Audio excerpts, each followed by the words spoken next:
Hi, I'm Jim Corrigan, author of Desert Storm Air War, a new book about the 1991 campaign through the eyes of the strategists who planned it and the pilots who flew the missions. I wrote Desert Storm Air War because originally my plan was to do a magazine article. But once I got into the research and started talking to some of the pilots, I realized there was enough material here for a book. And that campaign was really a game changer for air power, and it was definitely something I wanted to write as a book.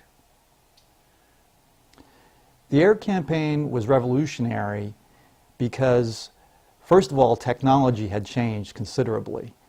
You had cruise missiles making their debut, smart bombs, there was stealth technology, so you had planes that could evade radar. These things were all new weapon systems, and so you had those, plus you had a new strategy.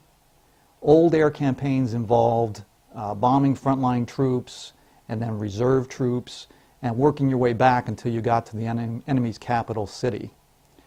But in Desert Storm, the attacks took place everywhere at once, all across the country. So you had the frontline troops being attacked, but also Baghdad, the capital, was being attacked. Even Saddam Hussein's palaces were under attack. This was a new way of carrying out an air war. The Iraqi Air Force was a threat. In 1991, they were the 6th largest air force in the world, and many of their pilots were seasoned veterans, combat veterans, who had fought in the Iran-Iraq War, which lasted for most of the 1980s. So they had to be taken seriously. Plus, Iraq had a sophisticated air defense system which included radar stations, missile sites, anti-aircraft batteries. At the time of the Gulf War, Baghdad was more heavily defended than Hanoi at the height of the Vietnam War. So it was a very hostile environment.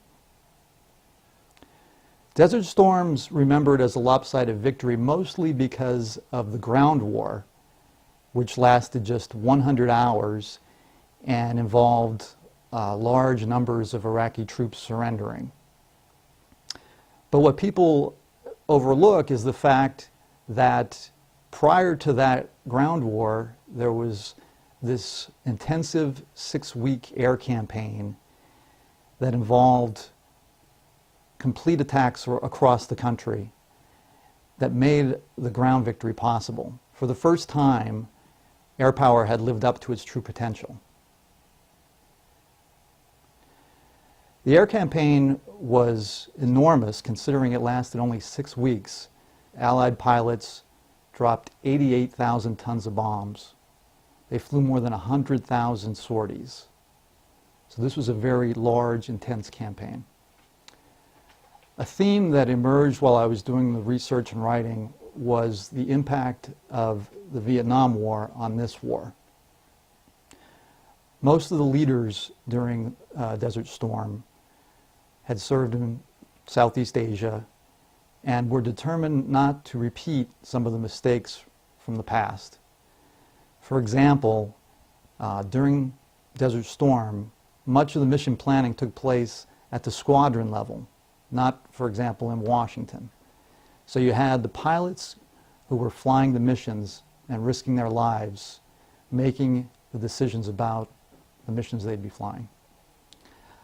I did get to interview some pilots who were involved in the campaign. For example, Ralph Getchell, who was he was a F-117 stealth bomber squadron commander during Desert Storm, and he actually wrote the foreword for the book. He described, for example, what it was like to be over Baghdad on the opening night of the war. And he had said that they did not expect to come back with all of their planes. They thought for sure that they would lose at least a couple. And he described what that was like and the relief that he felt when they did come back and they had no losses for the entire war. Readers can expect ultimately a book about flying into combat.